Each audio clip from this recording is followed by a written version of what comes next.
दार्जिलिंग, करसियांग और सिक्किम, नेपाल के पड़ोस में रहूं, ऐसा हो ही नहीं सकता जो मैं वेज और नॉन वेज की रेसिपी अपनी यूट्यूब और फेसबुक फैमिली के साथ शेयर नहीं करूं। अगर अच्छी लगे तो एक लाइक कीजिए। अस्सलाम वालेकुम, मैं शगुफ्ता की रसोई से आज मैं बनाने वाली हूँ वेज मोमो। हालांकि मैंने इससे पहले नॉन वेज मोमो की रेसिपी डाली है। नॉन वेज के मुकाबले में थोड़ा सा वेज मोमो बनाना थोड़ा सा मुश्किल होता है, लेकिन मुझे खाने में ज़्यादातर टेस्टी वेज ही लगते हैं। चलिए अब देर किस बात की, शुरू करते हैं। वेज मोमो बनाने के लिए हमें क्या क्या चाहिए वो मैं आपको बताती हूँ। यहाँ पे मैंने एक बंद गोभी लिया है, लगभग इसका वजन ½ kg है। और जब कभी भी आप बंद गोभी लें तो इसको टाइट देख कर लें, जो टाइट बंद गोभी होता है वो ज़्यादा अच्छा रहता है।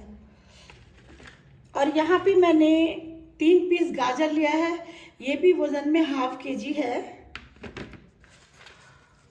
और ये 4 पीस मैंने प्याज लिया है, ये ½ kg से कुछ कम है इसका वजन। और जब कभी कोई आलू के प्याज का जो प्याज साग मिलता है उसका सीज़न हो तो वो भी डाल सकते हैं। अभी उसका सीज़न नहीं है तो मुझे मार्केट में नहीं मिला, तो इसीलिए मैं वो नहीं डाल रही हूँ। 5 पीस मैंने हरी मिर्च लिया है, 1 टुकड़ा अदरक का लिया है। और ये 2 पीस मैंने इस्कूस लिए हैं। अगर इस्कूस आपके यहाँ मिलते हैं तो अच्छा है, अगर नहीं मिलते हैं तो कोई बात नहीं, नहीं डालिए। अगर आपके यहाँ पे मटर भी मिलता है तो मटर भी डाल सकते हैं, क्योंकि मटर का भी अभी सीज़न नहीं है तो इससे ज़रा सा लचलचापन आ जाता है और खाने में ज़रा अच्छा लगता है अगर ये डालो तो साथ में। और यहाँ पे मैंने ये अजीनोमोटो लिया है, तो ये मैं सारा अजीनोमोटो नहीं डालूंगी, मैं बता दूंगी कितना हिसाब से डालना है। और ये मैंने अमृत भोग का 1 kg मैदा लिया है, तो मैं ये सारी मैदा इस्तेमाल नहीं करूँगी, कितनी मैदा इस्तेमाल करनी है वो मैं आपको बता दूँगी। मोमो बनाने के लिए सबसे पहले मुझे क्या करना है, ये जो गोभी है इसका कभी कभी ऊपर का जो पार्ट होता है बहुत मैला होता है, तो इसको निकाल के फेंक दीजिए।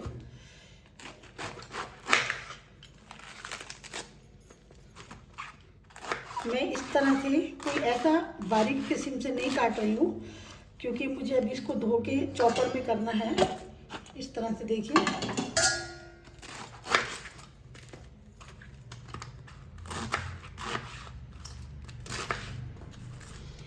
और जब इसे, क्योंकि वो जो उस एकदम टाइट गोभी होता है तो उसमें कीड़ा वगैरह नहीं होता है, इसीलिए देखिए कितना साफ सुथरा ये गोभी निकला है।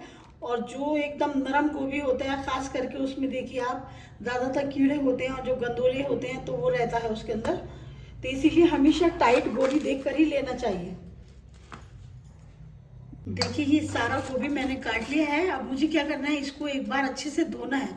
हालांकि बाजार में जो ये मोमो मिलते हैं तो वो लोग गोभी धोते नहीं है, डायरेक्ट ऐसे इस्तेमाल करते हैं।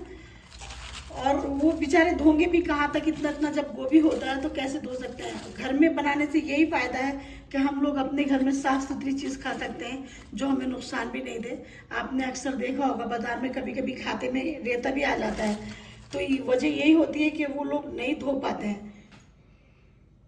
चलिए हम धोने की तैयारी करते हैं। अब मैंने इसको अच्छे से धो लिया है। अब मुझे क्या करना है, ये चॉपर है जो कि मैंने 6 साल पहले ख़रीदा था, 6 से 7 साल हो गया होगा।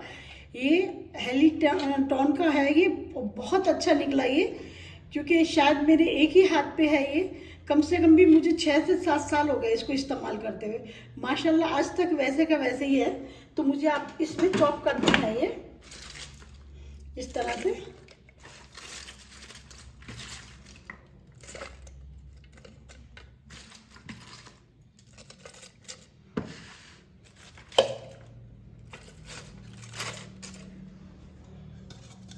ये इस तरह से इसमें लगाना है।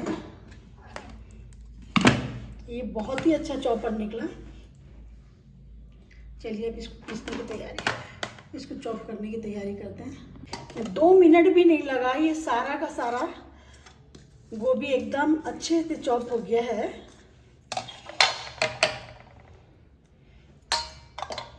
देखिए, और कितना बारीक तरीके से हुआ है ये। मुश्किल से 2 मिनट लगा है इसको चॉप करने में, क्योंकि ये चॉपर से बहुत फ़ायदा है, खास करके इलेक्ट्रिक वाले से। अब आगे का क्या करना है, क्योंकि ये तो चॉप हो चुका है गोभी, तो इसमें मुझे ये नमक डालना है। नमक मैंने कम ही डाला है, और नमक अच्छे से मिक्स कर लीजिए इसमें।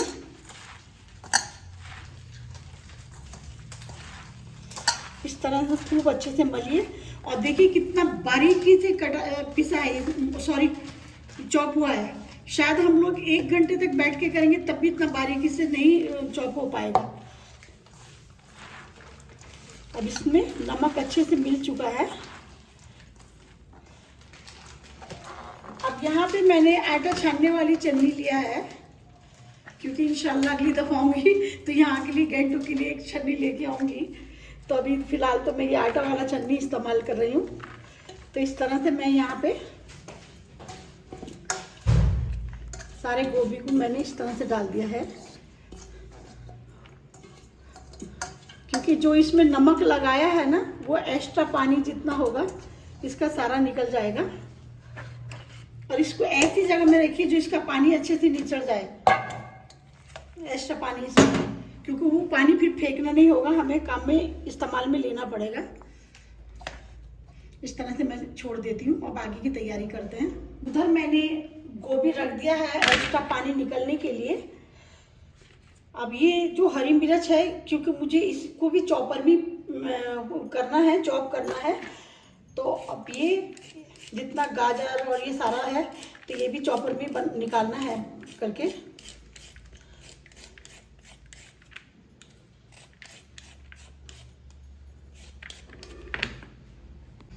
गाजर तो सारा छिल गया, अब मैं ये इसको छील रही हूँ।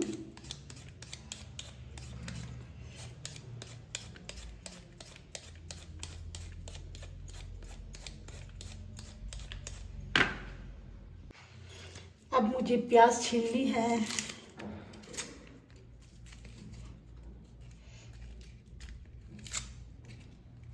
इसमें अगर आलू की प्याज होती है ना, जो साग वाली प्याज होती है, वो डालने से और भी ज़्यादा अच्छी होती है।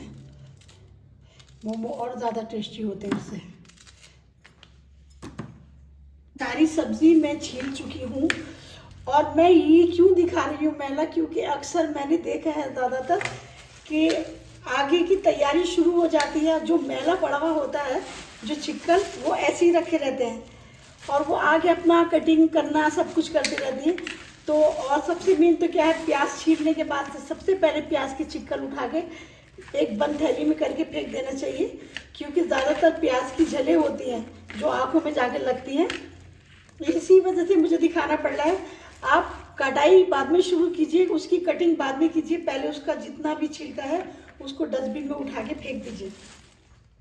अब ये छीलने के बाद से मैंने अच्छे से धो लिया है, देखिए एकदम सफा करके धो के रखा है, क्योंकि धोने की बीमारी मेरी बहुत ख़राब बोलूँगी या अच्छी बोलूँगी, हर चीज़ को धो के मैं बहुत इस्तेमाल करती हूँ, शायद मेरी बीमारी है। अब मुझे इसी तरह से इस चॉपर में गाजर को चॉप करना है,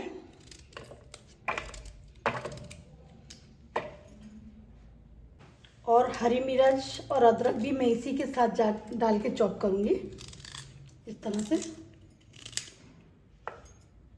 मुश्किल से 2 सेकंड लगा, और ये गाजर कितनी अच्छे से चॉप हो गई, देखिए 2 सेकंड भी नहीं लगा इसको चॉप करने में।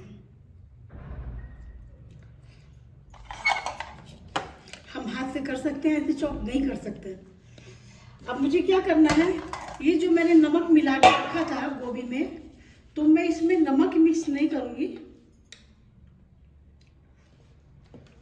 अब ये गाजर में इसके ऊपर से बस ऐसे ही डाल दूँगी, नमक के साथ मिक्स करना नहीं है, क्योंकि नमक के साथ अगर आप इसको मिलाएंगी तो ये गल के ख़त्म हो जाएगी और टेस्ट नहीं आएगा इतना अच्छा। इस तरह से मैंने ये गाजर ऊपर से ही रखा है। हमेशा याद रखिए नमक के साथ नहीं मिला के रखिए, अब मुझे जो ये स्कूस काटे थे, छील के रखे हैं, अब ये स्कूस को मुझे इसी तरह से करना है। अब इसी तरह से ये स्कूस भी 2 सेकंड के अंदर चॉप हो गए।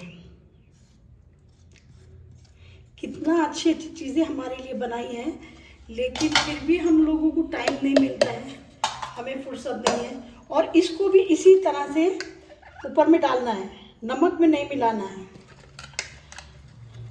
क्योंकि इसमें भी बहुत ज़्यादा पानी निकलता है।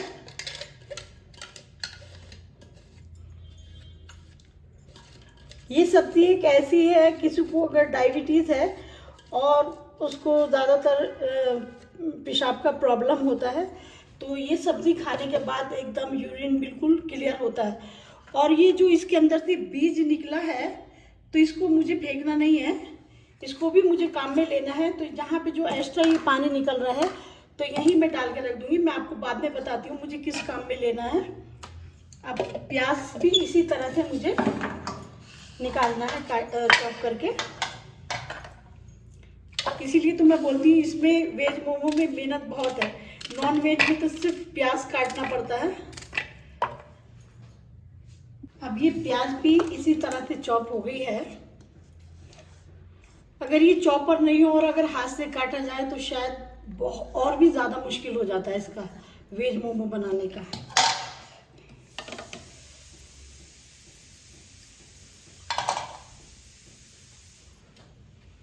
अब मैं प्याज भी इसी तरह से डालूंगी। प्याज को भी मुझे नमक में नहीं मिलाना है, ये बात आप हमेशा याद रखना। नमक में सिर्फ मिलाना है तो बंद गोभी।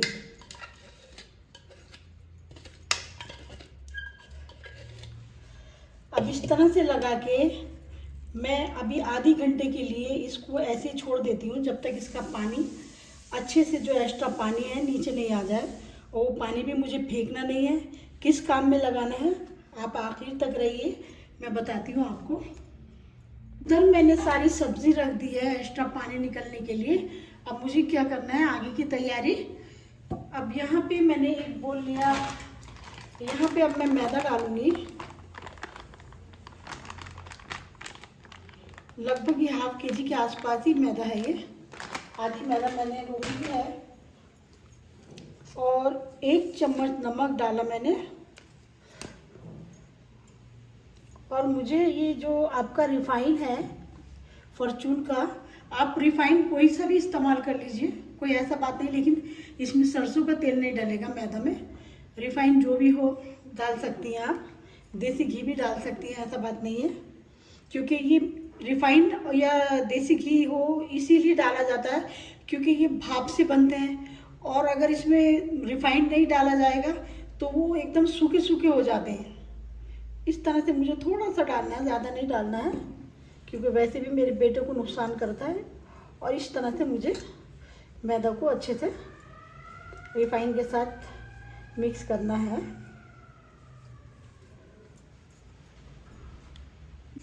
ये देखिए रिफाइन एकदम अच्छे से इसके अंदर मिक्स हो गया है, और नमक भी। और इसका अच्छे से मिक्स होने की पहचान क्या है, आप इस तरह से मुट्ठी बंद कीजिए, देखिए इस तरह से। अब मुझे इसको मैदा को अच्छे से गूंदना है। पानी थोड़ा थोड़ा करके डालिए, एक साथ ज़्यादा पानी नहीं डालना इसमें, क्योंकि इसकी मैदा नहीं तो ज़्यादा नरम होती है और ना ज़्यादा सख्त होती है। एकदम हिसाब से पानी डालिए आप, थोड़ा थोड़ा करके।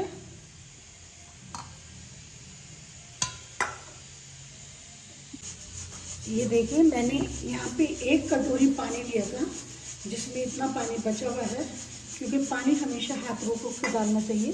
अब मुझे क्या करना है, इतना रखिए आप, जब आप हाथ से मलेंगे इसको तो वो सही लेवल में आ जाएगा। इस तरह से हथेली से, मैंने इससे पहले नॉनवेज जो मोमो बनाए हैं तो उसमें आपको बताया है इसको मलने का तरीका, आप इसी तरह से करिए।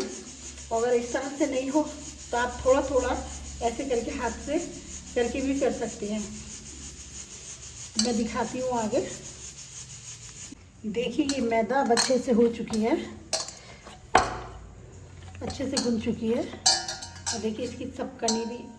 और जब कभी भी आप मोमो का मैदा गूने तो हमेशा आधे घंटे पहले रखिए गून के, ये आप कम से कम भी 10 से 15 मिनट पहले रखिए, क्योंकि अगर वहाँ पे कहीं पे गर्म है तो आप फ्रिज में रखिए। और यहाँ तो गैंगटॉक में तो गर्म महीना नहीं है, यहाँ पे तो ठंडा है पूरा, तो मुझे फ्रिज में रखने की ज़रूरत नहीं है। अब मैं इसको एक छोटे डब्बे में डाल के रख देती हूँ और इसके ऊपर से थोड़ा सा रिफाइंड लगा देती हूँ, क्योंकि फिर सूखा सूखा। इधर मैंने 15-20 मिनट के लिए मैदा गूंद के अलग रख देती हूँ, ताकि तब तक इसकी कनी गल जाए। और यहाँ पे मैंने कढ़ाई गरम करके रखा है, तो अब मुझे यहाँ ये मैं देसी घी डालूंगी। खास में तो डालडा घी डलता है, तो अभी यहाँ गैंगटॉक में बारिश हो रही है और बाज़ार भी ऊपर जाके है, तो इसीलिए मैं डालडा घी नहीं डाल के देसी घी इस्तेमाल कर रही हूँ। और इसमें कभी भी आप रिफ़ाइन इस्तेमाल मत कीजिए, क्योंकि रिफ़ाइन अगर होता है ना तो बार बार मोमो खुल जाता है, और डालडा या घी होने से एक ही बार में जमा रहता है।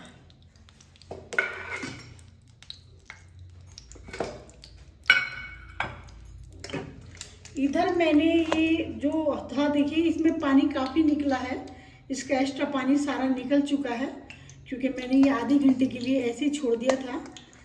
तो यहाँ अभी जो घी गर्म हुआ है तो मैं यहाँ पे डालूंगी। घी गर्म हो रहा है, तो मुझे ये किस तरह से डालना है, हालांकि इसका जितना भी एक्स्ट्रा पानी है सब निकल चुका है, फिर भी मैं एक बार इसको अच्छे से कस के ऐसे निचोड़ना पड़ेगा। इस तरह से निचोड़िए आप, और वो जो घी गर्म है इसमें डालते जाइए आप, क्योंकि जो और भी एक्स्ट्रा पानी है इसमें अच्छे से निकल जाएगा। देखिए उसके बाद भी अभी पानी निकल रहा है इसमें से।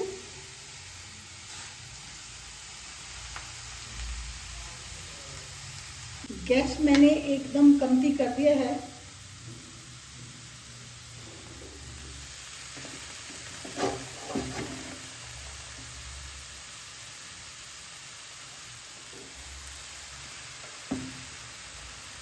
ये सारा गोभी मैं डाल चुकी हूँ, गोभी और जो भी सब्ज़ी थी इसमें डाल चुकी हूँ पहले से। मुझे क्या करना है, यहाँ पे 1 चम्मच नमक डालूंगी, सादा नमक, और 1 चम्मच काला नमक। अभी नमक मैंने हाथ रोक के डाला है, क्योंकि थोड़ा मैं गोभी में भी डाल चुकी थी नमक। अब इसको अच्छे से एकदम, क्योंकि हरी मिर्च और अदरक भी मैंने इसी के साथ चॉप कर लिया था।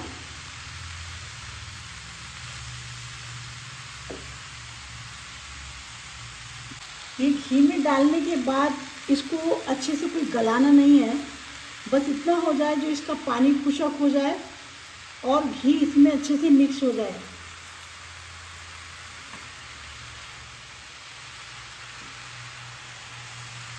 अब मैं यहाँ पे थोड़ा इसका नमक चखूँगी, नमक बहुत कम है।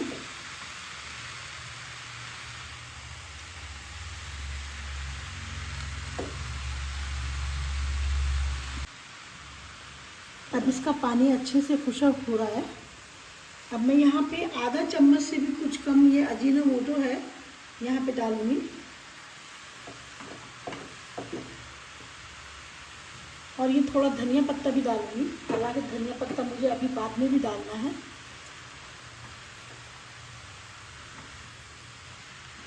और जब आप इसको घी में फ्राई करें तो एकदम चलाते रहिए, नहीं छोड़िए, नहीं तो अगर छोड़ेंगी तो वो जम जाएगा नीचे।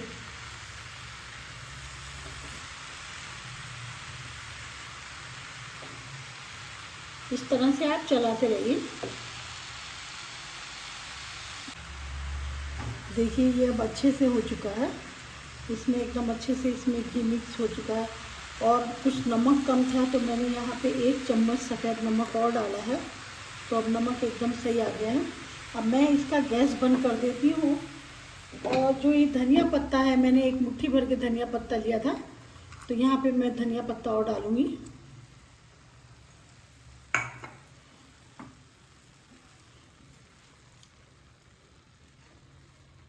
अब इसका मुझे ठंडा होने का इंतज़ार करना पड़ेगा।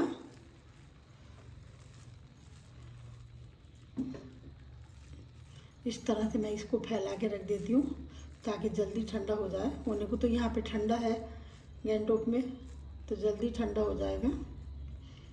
और अगर प्लेन साइड में होता तो इसी को फैन के नीचे रखना पड़ता। और ये चम्मच हमेशा आप निकाल के रखिए क्योंकि ये रबड़ का चम्मच होता है, गर्म चीज़ के अंदर डाल के नहीं रखना चाहिए। उधर मैंने सब्जी ठंडा होने रखा है और यहाँ पे मैंने एक मुट्ठू भर के पानी लिया है, क्योंकि अगर मोमो बने उसके साथ अगर सूप नहीं बने तो मोमो खाने का मज़ा ही नहीं आता है। तो इसके मोमो के साथ सूप का होना ज़रूरी है। और इसकी मोमो की चटनी की फुल रेसिपी मैं इससे पहले दे चुकी हूँ, आप मेरी शगुफ्ता की रसोई में जाके देखिए। यहाँ पे मैंने एक मुट्ठू पानी लिया और जो मैंने अचार बनाया था उस दिन, आम का अचार मैंने गुठली रखा था उसका, तो मैं यहाँ पे अब इस्तेमाल करूँगी इसके सूप में, क्योंकि ये मैंने गुठली डाल दिया है तो ये आम का, तो इसीलिए मुझे ज़्यादा टमाटर डालना नहीं पड़ेगा। यहाँ पे मैंने 3 पीस गाजर लिया है, तो ये भी मैं सूप में डालूँगी। और यहाँ एक छोटे साइज़ का मैंने आपका शिमला मिर्च लिया है, तो ये शिमला मिर्च भी मैं इसमें डालूँगी। और एक छोटे साइज़ का मैंने टमाटर लिया है, क्योंकि मैंने उधर आम डाल दिया, आम का गुठली डाल दिया है, उसी से खट्टापन आ जाएगा। अगर आम का गुठली नहीं डालती तो फिर मुझे टमाटर ज़्यादा डालना पड़ता। और ये स्कूस का गुठली है और ये आधा स्कूस मैंने इसको भी चॉप करके रखा है। और ये 2 बीट है छोटे साइज़ के और एक छोटे साइज़ की प्याज है। ये सारी सब्जी मैं इसमें डाल देती हूँ।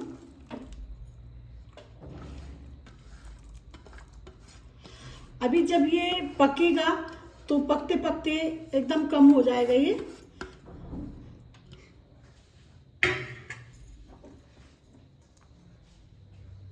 यहाँ पे मैंने बोला था ये पानी मैं नहीं फेंकूंगी, ये जो मेरा एक्स्ट्रा पानी है तो मैं यहाँ पे डालूंगी। अभी ये कम हो जाएगा तो फिर मैं इसमें दोबारा से डाल दूंगी जो बचा हुआ पानी है, क्योंकि ये जितना पकेगा सूप ज़्यादा उतना अच्छा होगा।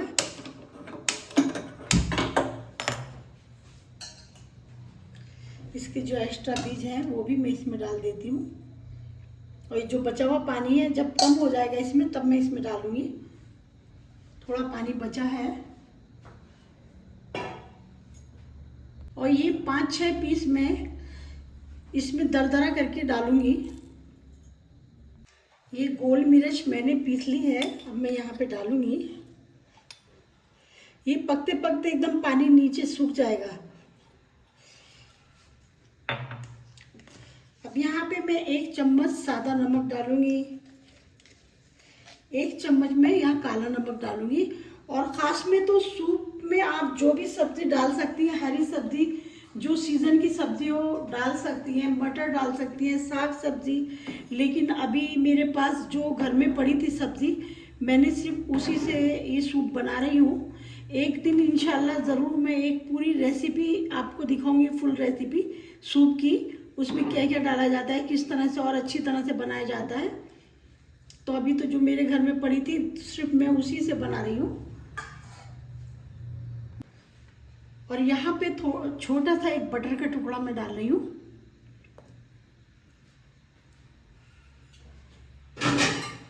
अभी मैं इसको ढक के रख देती हूँ। जब इसमें खदबदी आ जाएगा, अच्छे से खौल जाएगा, तो मैं इसका गैस हल्का कर दूंगी, क्योंकि इसका सब्जी गलाना है अच्छे से।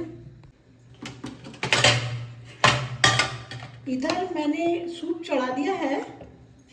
और ये जो मोमो का बर्तन है इसमें आप सरसों का तेल अच्छे से गर्म कीजिए, फिर इसके मोमो के बर्तन में इस तरह से लगाइए।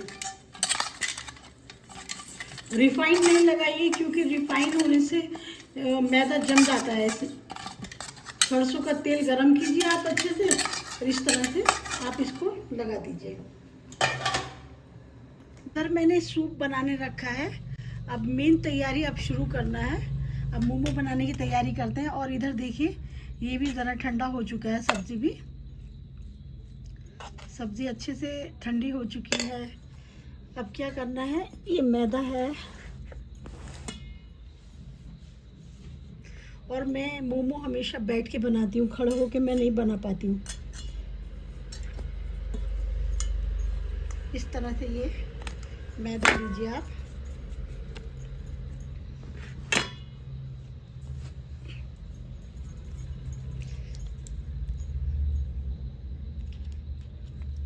देखिए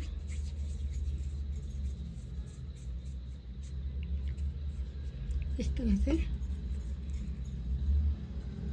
मैदा एकदम सही है, नहीं ज़्यादा कड़ा है और ना ज़्यादा नरम है।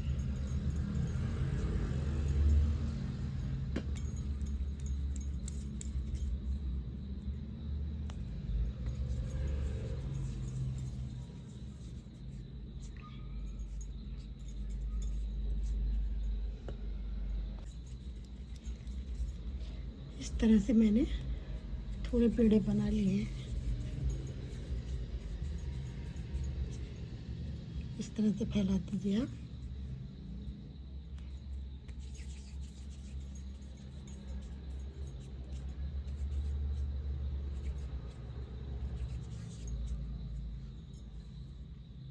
इस तरह से मैंने थोड़े पेड़े बना लिए हैं। अब मुझे बनाना किस तरह है मैं आपको बताती हूँ। जैसे इस तरह से मैंने लिया मैदे में,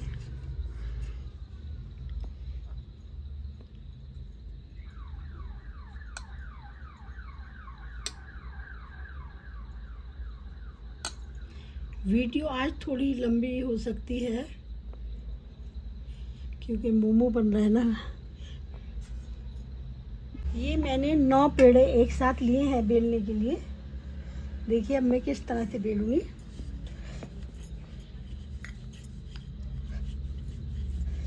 क्योंकि मुझे इसी तरह से बेलने में आसानी लगती है और बन भी जाते हैं जल्दी। इस तरह से आप रखते जाइए।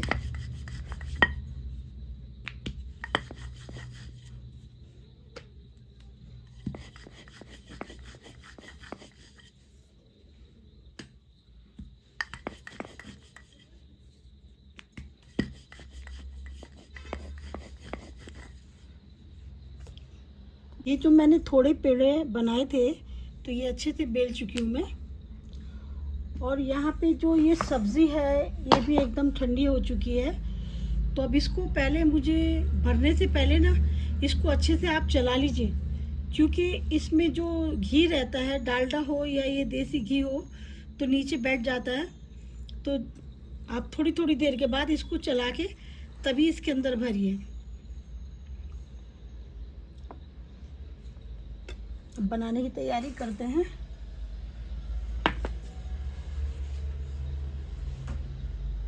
ये मैंने इस तरह से पेड़ा लिया।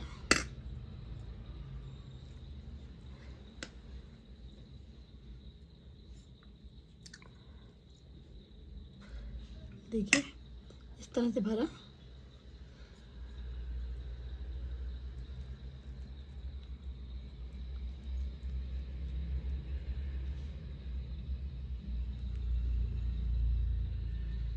और इस बात का ध्यान रखिए इसका किनारा ज़्यादा मोटा नहीं होना चाहिए, क्योंकि जब वो भाप से बनता है ना तो वो सूख के एकदम कड़क हो जाता है।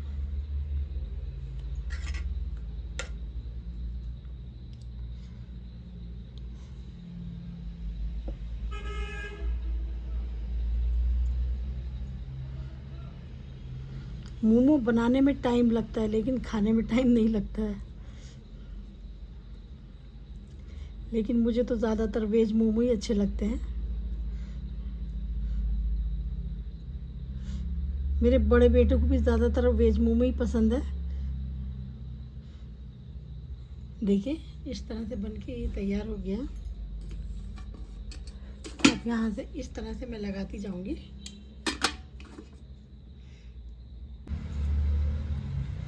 हालांकि मैं मोमो की रेसिपी इससे पहले डाल चुकी हूँ वेज मोमो की, लेकिन जो मेरे हाथ से खुद गलती हुआ है, मेरी सारी वीडियो डिलीट हुई, तो उसी में वेज मोमो की भी वीडियो डिलीट हो गई है। इसमें भी अल्लाह की कोई बेहतरी होगी, हर काम में अल्लाह की बेहतरी होगी। शायद कुछ अच्छा होने वाला होगा जिसकी वजह से मुझसे ये गलती हुआ। या कुछ मुझसे गलत हो रहा होगा जिसको अल्लाह ने सुधारने का मुझे मौका दिया। थोड़ी थोड़ी देर के बाद इसको ज़रूर चलाते रहिए, क्योंकि पता चलेगा नहीं तो घी नीचे जमा हुआ है और ऊपर ऊपर से हमने सब भर दिया है। अभी मेरे काफ़ी और मोमो बनाने के लिए बाकी हैं। जब मोमो के बर्तन में आप मोमो लगाएं तो हमेशा याद रखिए थोड़ा थोड़ा गैप देके तब लगाइए, क्योंकि अगर आपस में चिपक जाएंगे तो पकने के बाद से टूट जाते हैं मोमो ज़्यादातर। देखिए माशाल्लाह ये सारे मोमो बनके तैयार हो चुके हैं। इसको बनाने में कम से कम भी मुझे 1 घंटा लगा और मैंने सारे एक साथ ही बना के रखे हैं। आप भी जब कभी मोमो बनाएं पहले एक साथ सारे रेडी करिए और उसके बाद आप पकाने रखिए, क्योंकि इसमें मोमो में बरकत होती नहीं है। इधर बनते जाते हैं इधर ख़त्म होते जाते हैं। जितना बनाने में टाइम लगता है उतना खाने में टाइम नहीं लगता है। चलिए अब हम चलते हैं गैस की तरफ। जब तक मैं मोमो तैयार कर रही थी तो इधर मैंने ये सूप चढ़ा दिया था गैस हल्का खोल के, और मैंने बोला था इसका पानी एकदम सूख जाएगा। देखिए अब कितना कमती रह गया है, और ये सूप जितना रच के बनेगा उतना ही ज़्यादा टेस्टी होता है।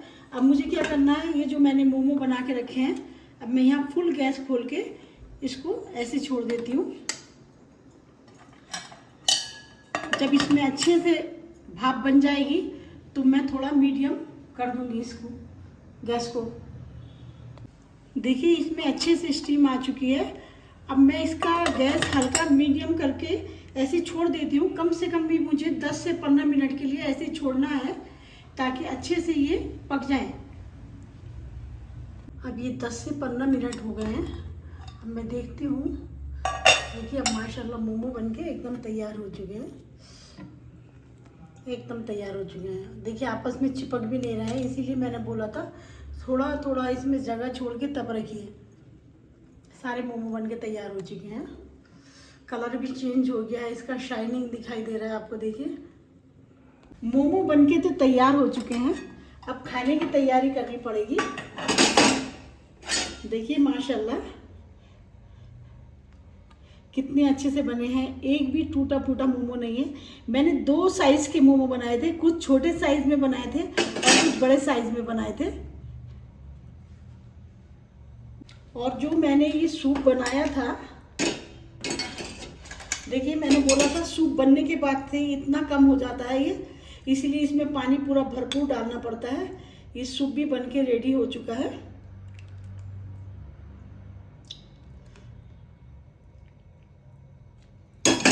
अब यहाँ पे मैं थोड़ा धनिया पत्ता डालूंगी, थोड़ी प्याज डालूंगी। एक बार मैं आपको फुल रेसिपी दिखाऊंगी सूप का। और देखिए ये मैंने लाल चटनी बनाई है, और लाल चटनी की भी मैंने फुल रेसिपी डाली है शगुफ्ता की रसोई में, आप मेरी जाके देखिए उसमें। और यहाँ पे जिस तरह से चटनी बनती है ये मोमो की चटनी, तो वो फुल रेसिपी है। अल्लाह का शुक्र है वेज मोमो बनके तैयार हो चुके हैं। और जैसे ही बनके तैयार हुए सबसे पहले मैंने अपने बेटे को टेस्ट कराया। मेरे बेटे ने इतना तारीफ किया कि सुन के दिल खुश हुआ और सारी थकावट दूर हो गई। और ये हकीकत है, वेज मोमो बनाने में बहुत मेहनत लगती है। वेज के मुकाबले में नॉन वेज में इतना मेहनत नहीं लगता है। मैं तो ये जानूं कोई भी मेहनत का काम हो, अगर हम जब उसके साथ मेहनत करेंगे तभी हमें कामयाबी मिलती है।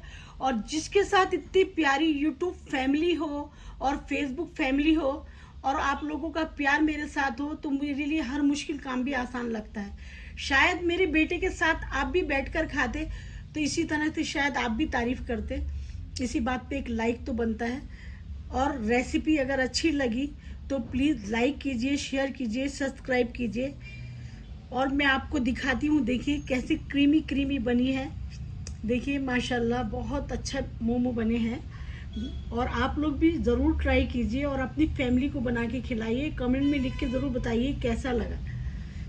थैंक यू सो मच, जज़ाकल्लाह। दुआओं में याद रखें। इंशाल्लाह एक और मुश्किल रेसिपी के साथ जल्दी मुलाकात होगी। आपके एक लाइक से मेरा हौसला बढ़ता है, और एक कमेंट अगर आप लिखते हैं तो मेरा दिल खुश हो जाता है कि हाँ मेरी यूट्यूब फैमिली इतना टाइम दे रही है मेरी रेसिपी देखने के लिए। Thank you.